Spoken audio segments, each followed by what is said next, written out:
নমস্কাৰ সকলোকে স্বাগতম জনাইছো আসাম কেৰিয়াৰ পইণ্ট ইউটিউব চেনেলটোলৈ বন্ধুসকল আজিৰ ভিডিঅ'টিত আমি আপোনালোকৰ আগন্তুক অৰ্থাৎ 9 তাৰিখে অনুষ্ঠিত হ'ব লগা ডিএমই নন টেকনিক্যাল এক্সামৰ বাবে সহায়ক হোৱাকৈ গণিতৰ এটা নতুন ভিডিঅ' লৈছো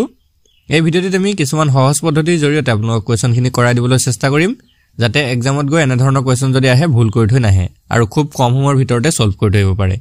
তো বলক দেৰি নকৰো কোৱেশ্যনখিনি আলোচনা কৰো First question to get is Sauk.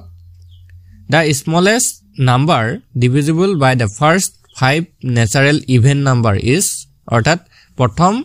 5টা স্বাভাৱিক যুগ্ম সংখ্যাৰে বিভাজ্য হোৱা আটাইতকৈ সৰু সংখ্যাটো কি এটা সব কোৱেশ্যনটো কিন্তু দেখিবলৈ অকমান ক্ৰিটিকেল হয় খালি ভালকৈ আপোনালোকে কোৱেশ্যনটো বুজি পাব লাগিব তাৰ পিছতে সলভ কৰিব লাগিব এতিয়া প্ৰথম কথা আমাক সুধিছে কি চাওক প্ৰথম 5টা স্বাভাৱিক যুগ্ম সংখ্যাৰ কথা জানিব লাগিব ঠিক আছে প্ৰথম 5টা স্বাভাৱিক যুগ্ম সংখ্যা কোন কেইটা হয় হেতু প্ৰথমতে আমি জানিব লাগিব তো আমি যদি চাও প্ৰথম 5টা স্বাভাৱিক যুগ্ম সংখ্যা হৈছে 2 তাৰপা 4 তাৰপা 6 পিছৰটো 8 আৰু তাৰ পিছৰটো 10 এইকেইটা হৈছে প্ৰথম 5টা যুগ্ম স্বাভাৱিক সংখ্যা এতিয়া এই গিটাৰে হৰণ যোৱা আটাইতকৈ সৰু সংখ্যাটো আমাক সুধিছে এতিয়া চাওক এই গিটাৰে হৰণ যোৱা সংখ্যাবিলাক আমি কেনেকৈ উলিয়াব পাৰো তো গুটেই গিটাৰ আমি যদি লখাগু উলিয়াই দিও এলসিএম যদি উলিয়াই দিও 2 4 6 8 আৰু 10 এই আটাই গিটাৰ যদি আমি এলসিএম টো উলিয়াও তাৰ লখাগুটো উলিয়াই দিও তেতিয়া এই গুটেই গিটাৰে হৰণ যাব ঠিক আছে তো এতিয়া আমি এই সংখ্যা গিটাৰ কেৱল এলসিএম টো উলালে আমাৰ এনসাৰটো উলাই যাবগে ঠিক আছে এতিয়া এলসিএম কেনেকৈ উলিয়াব লাগে চাওক প্ৰথমতে আমি বেলেগ দুটামান সংখ্যাৰ এলসিএম টো উলিয়াই লওঁ তেতিয়া আপোনালোকে আৰু ভালকৈ বুজি পাব উদাহৰণস্বৰূপে ধৰক 3 আৰু 6 আছে 3 আৰু 6 যদি এলসিএম উলিয়াবলৈ যাওঁ একদম ছুটি নিয়মটোৱে আপোনালোকক শিকাই দিছো চাওক এনেকৈ ঘৰটো দি ল'ব তাৰ পিছত চাব 3 আৰু 6 এনেকুৱা কিবা এটা সংখ্যাৰে হৰণ যায় নেকি দুইটাকে হৰণ যোৱা ঠিক আছে তেতিয়া আমি দেখিছো 3 ৰে হৰণ যাব ঠিক আছে 3 ৰে 3 ক এবাৰ যাব আৰু 6 ক দুবাৰ যাব এতিয়াতো আৰু কোনো সংখ্যাৰ হৰণ নাযায় তো সিম্পল 3 1 আৰু 2 এইকেইটা পূৰণ কৰি দিয়ক 3 গুণ 3 তাৰ পিছত 3 গুণ 6 তো হিহঁতৰ এলসিএম টো হৈ যাবগে 6 3 আৰু 6 ৰ এলসিএম টো হ'বগে 6 ঠিক আছে আৰু এটা উদাহৰণ আপোনালোকে চাই লওক ঠিক আছে আৰু এটা উদাহৰণ চাওক ধৰক 4 আছে আৰু 10 আছে এই দুটাৰ এলসিএম টো আমি উলিয়াব লাগে তো 4 আৰু 10 ৰ এলসিএম টো কেনেকৈ উলিয়াব এতিয়া আকৌ 4 আৰু 10 কি সংখ্যাৰে হৰণ যায় চাওক এনেকুৱা এটা সংখ্যা বলিব যিটোৱে 4 আৰু 10 দুইটাকে হৰণ যায় মানে তো আমি যদি চাও 2 ৰে হৰণ যায় 2 দুগুণ 4 তাৰপা 10ক যদি হৰণ যায় 10ক যদি কৰো 5 2 5 গুণ 10 এতিয়া দেখিছো 2 আৰু 5 আৰু কি আৰু একোৰে হৰণ নাযায় তো সিম্পল 2 2 আৰু 5 এইকেইটা পূৰণ কৰি দিব 2 দুগুণ 4 4 5 গুণ 20 তো হিহঁতৰ এলসিএম টো হৈ যাবগে 20 তো আশা কৰিছো বুজি পাইছে এতিয়া আমি এই গুটেই গিটা সংখ্যাৰ এলসিএম উলিয়াম ঠিক আছে 2 4 6 8 এই গুটেই গিটা সংখ্যাৰ এলসিএম টো উলিয়াই দিম তো এটো যদি আমি চাও প্ৰথমতে আমি দেখিছো 2 ৰে গুটেই গিটা হৰণ যাব তো 2 ৰে কৰি দিছো 2 গুণ 2 2 দুগুণ 4 2 3 গুণ 6 2 4 গুণ 8 2 5 গুণ 10 তাৰ পিছত আকৌ 2 ৰে দুটা সংখ্যাক যাব হেগিটা কৰি লওঁ 1 টো নামি আহিব 2 গুণ 2 3 টো নামি আহিব 2 দুগুণ 4 5 টো নামি আহিব এতিয়া দেখিছো আৰু কোনো সংখ্যাৰে হৰণ নাযায় তো সিম্পল এইগিটা সংখ্যা পূৰণ কৰি দিম 2 2 1 1 3 2 5 এইগিটা সংখ্যা পূৰণ কৰিলে আমাৰ এলসিএম টো ওলাই যাবগে তো 2 দুগুণ 4 4 গুণ 4 4 গুণ 4 4 3 গুণ 12 2 12 24 24 আৰু 5 পূৰণ কৰিলে আমাৰ এনসাৰটো ওলাই যাবগে 24 আৰু 5 যদি পূৰণ কৰো 5 4 গুণ 20 ৰ শূন্য কৰিলে 2 5 দুগুণ 10 11 12 120 তো আমাৰ এলসিএম টো লাই গলগে 120 কোনটো অপচন আছে চাওক অপচন সি আছে ঠিক আছে অপচন সি টো হৈ যাবগে আমাৰ শুদ্ধ উত্তৰ অপচন সি টো হৈ গলগে শুদ্ধ উত্তৰ ঠিক আছে আশা কৰিছো বুজি পাইছে যদি ভিডিওটো যদি কোৱেশ্যনটো বুজি পাইছে লাইক এটা কৰি যাব নেক্সট কোৱেশ্যনটো লাইক কৰিম কি কৈছে চাওক if x and y are prime numbers then the HCF of x to the power 5 y to the power y cube and x cube y to the power 4 are যদি x আৰু y মৌলিক সংখ্যা হয় তেন্তে কি কৈছে x to the power 5 y cube আৰু x cube y to the power 4 ৰ গখাউটো কি হ'ব এতিয়া চাওক সিম্পল নৰমাল সংখ্যা যদি আমাক দিয়ে 4 5 6 7 এনেকুৱা 10 20 যদি সংখ্যা দিয়ে তেনেকুৱা বিলাকৰ এলসিএম উলিওৱাটো বা এইচচিএফ উলিওৱাটো সাধাৰণ কথা সকলোৱে পাৰিব পাৰে কিন্তু এনেকুৱা ধৰণৰ সংখ্যা যদি দিয়ে x ওপৰত 5 y ওপৰত 3 তাৰ পিছত আকৌ x cube y to the power 4 এনেকুৱা সংখ্যাবিলাকৰ গখাও কেনেকৈ উলিয়াব লাগে তো তো এইটো আৰু সহজ হয় এইটো একেবাৰে ইজি হয় তো কি কেনেকৈ উলিয়াব চাই লওক ইয়াতে চাওক প্ৰথমটোত x কেইটা আছে চাওক x কেইটা আছে 5টা আছে হয়নে x কেইটা আছে 5টা আছে আৰু y কেইটা আছে 3টা আছে তাৰ পিছৰটোত x কেইটা আছে 3টা আছে আৰু y কেইটা আছে 4টা আছে মানে এইকেইটা পূৰণ হৈছে দেই এনেকৈ মানে হৈছে x 5টা মানে x পূৰণ এনেকৈ 5টা x পূৰণ হৈ আছে তো ইয়াৰ ভিতৰৰ পৰা যদি আমি কমন চাওঁ 5 আৰু 3 ৰ পৰা যদি কমন আনো দেখিম যে 3টা x কমন আহি যাব ঠিক আছে কি আহি যাব 3টা x কমন আহি যাব ঠিক আছে 3টা x কমন হয় মানে কি x to the power x cube তাৰ পিছতে y ইয়াত আছে 3টা ইয়াত আছে 4টা তো ইয়াৰ পৰা y 3টা কমন আহি যাবগে তো এটো হৈ যাবগে y কিউব তো আমাৰ যেটো গখাও হেটো হৈ যাবগে x কিউব y কিউব ঠিক আছে x cube y cube option D টো হৈ যাব শুদ্ধ উত্তৰ তো যদি বুজি পোৱা নাই মই আৰু এটা নিয়মত কৈ দিছো চাওক x5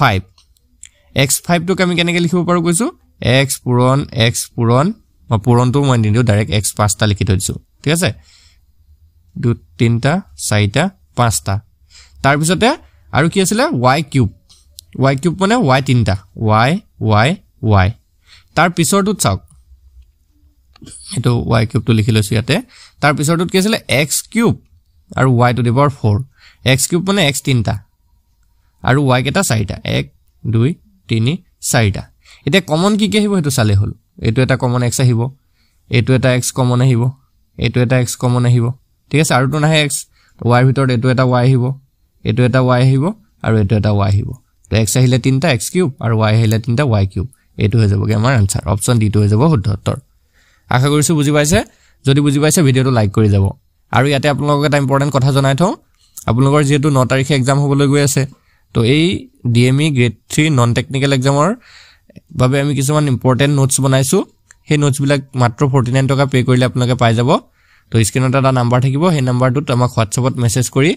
49 টকা পে কৰিলে গুটেইখিনি নোটস আপোনালোকক দি দিম পিডিএফ হিচাপে আপোনালোকে সেই নোটসখিনি পাই যাব আৰু এতিয়াৰ পৰা ভালদৰে পঢ়িব পাৰিব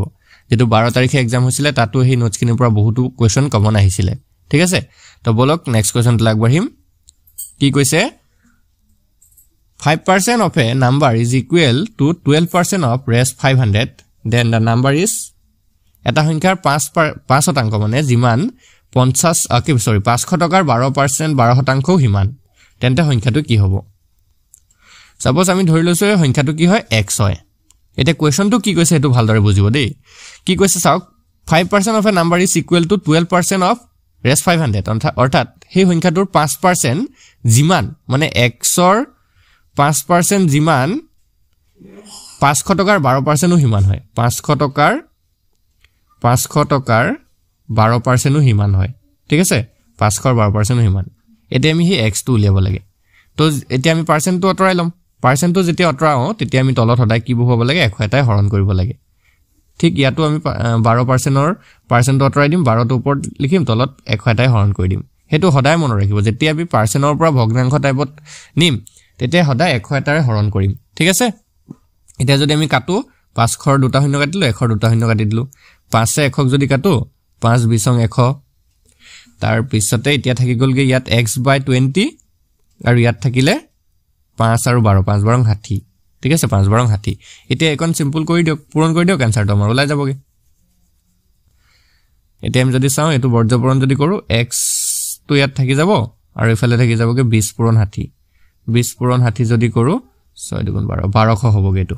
তো আমাৰ x ৰ ভ্যালুটো লাই গলগে 1200 অপচন বি আছে অপচন বি টো হৈ গলগে শুদ্ধ উত্তৰ ঠিক আছে আশা কৰিছো বুজি পাইছে একদমই সিম্পল কোৱেশ্চন আছিল তো বলক নেক্সট কোৱেশ্চন লাগবা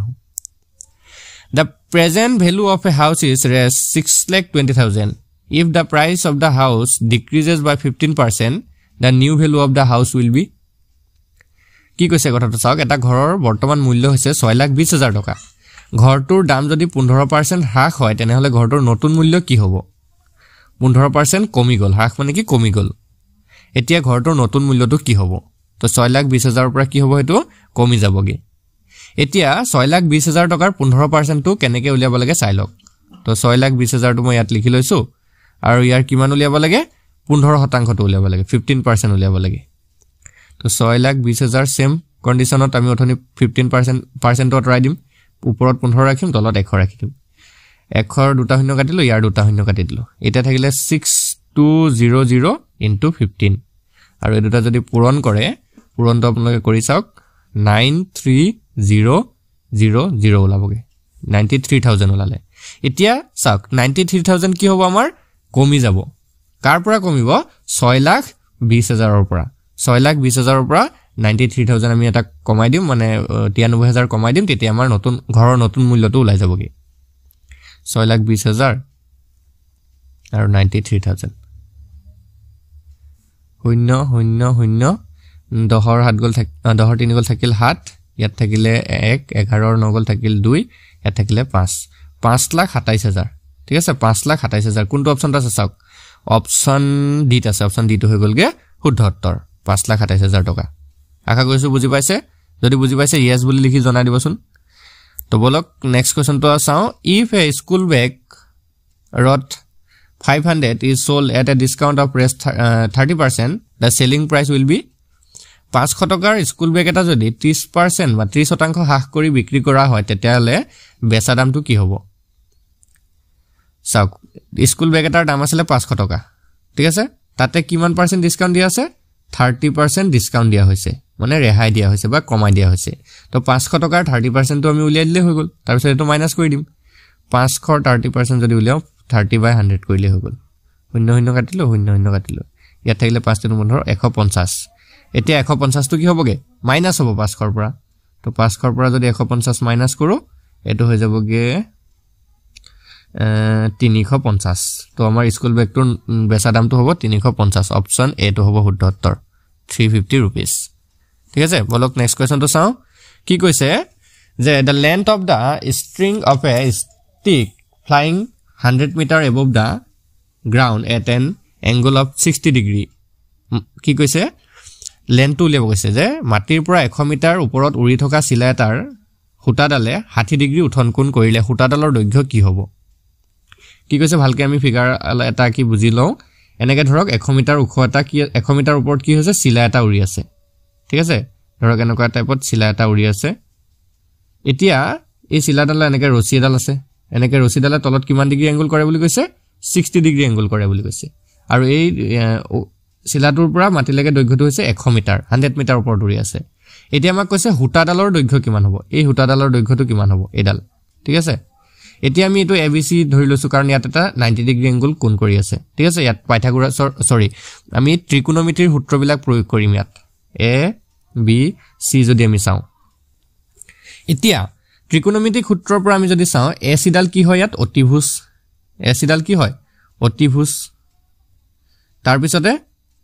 আৰু এ বিডাল কি হয় বিপৰীত বাহু এ বিডাল হৈ গলগে বিপৰীত বাহু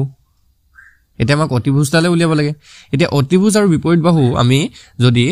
ত্ৰিকোণমিতিত চাবলে যাও ত্ৰিকোণমিতিৰ সূত্ৰবিলাকত চাবলে যাও তেতিয়া কোৰ পৰা ওলাই হেতু sin থিটাৰ পৰা ওলাই তো sin 60 ডিগ্ৰী উলিয়াম ইয়াত আমি sin 60 ডিগ্ৰী ইকুৱেল কি হ'বগে a b divided by ac এটো হ'ব যদি আপোনালোকে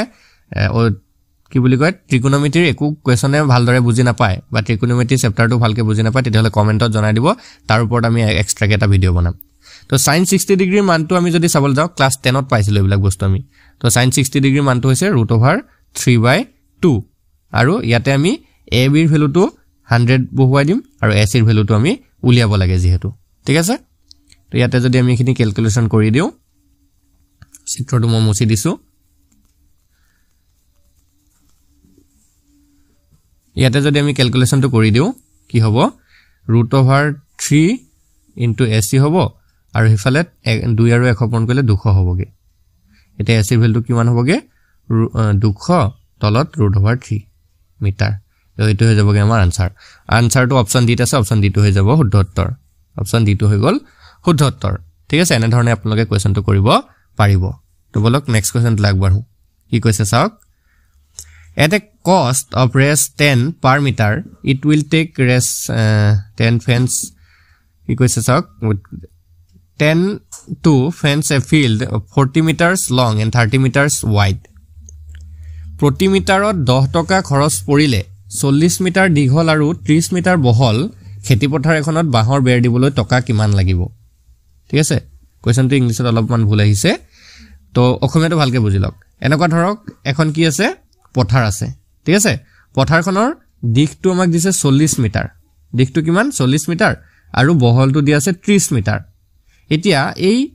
পথাৰখনত বেৰ দিব লাগে বা বাউণ্ডাৰী মাৰিব লাগে